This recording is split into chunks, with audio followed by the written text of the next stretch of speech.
सारा दिन किस किस को सैल्यूट करते फिरते हैं, कभी किसी से ताल्लुक जोड़ते रहते हैं, कभी किसी इससे भी काम पड़ सकता है, इससे भी काम पड़ सकता है, किस किस को सैल्यूट करते हैं। एक अल्लाह के हुजूर में झुका जाता है, एक सजदा जिसे तू गरा समझता है, 1000 सजदे से आदमी को देता है नजात। कभी सुबह के वक्त देखा हो आपने, चिड़ियां भी घोंसलों में अल्लाह का नाम ले रही होती, हशरातुल अर्ज़ भी बिल्लों से मुंह निकाल के रब का नाम पुकार रहे होते हैं। अशरफुल मखलूकात हो और लंबी तान के सो रहा हो, शर्म की बात नहीं है तो और क्या।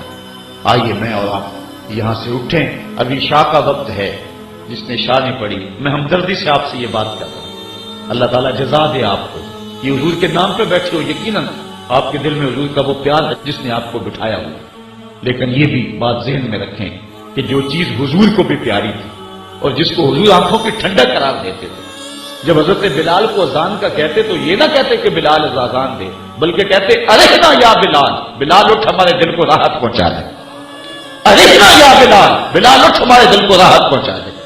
तो यार इसका मतलब है अजान हो तो पैगंबर के दिल को जो है वो राहत पहुंचती है। मैं बड़ा हैरत ज़दा होता हूं बाज़ औक़ात कि जो है वो बाज़ का महाफिल में भी होता है, अजान होगी तो कई लोग किससे कहते जमात हो जाएगी तो फिर आ जाएंगे। ओ मियां जिसका जिक्र सुन रहे हो उसी महबूब का तो फरमान है कि मेरी आंखों की ठंडक है नमाज।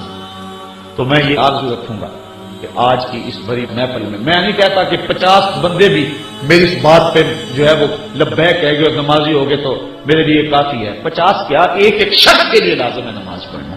50 क्या, हर एक के ऊपर लाजिम है। तसव्वुर ही नहीं है कि नमाज छोड़ दें। सहाबा कहते हैं मोमिन और काफिर में फर्ज की नमाज समझते थे। जो नमाज पढ़ता था हम समझते थे मोमिन तभी पढ़ता, जो नहीं पढ़ता था हम समझते थे काफिर तभी नहीं पढ़ता। सीधी सीधी बात है, इसलिए ये फर्क समझा जाता था। आज मुआशरे का एक कसीर तबका नमाज से जी कतराता है। तो मैं आज इस बाबरकत महफिल की वसातत से आज ये अज़म लेकर जाएं और कल जब आप वहां मेरे से मिले तो 5 नमाजें आपकी पूरी हैं। हमारे एक बुजुर्ग फरमाया करते थे रोजाना 5 उंगलियां भी गिन लिया करो और 5 नमाजें भी गिन लिया करो। लाइक कीजिए अगर ये वीडियो आपको अच्छी लगी है तो, कमेंट कीजिए अगर आपकी कोई राय है या सवाल है, शेयर कीजिए अपने दोस्तों के साथ भी।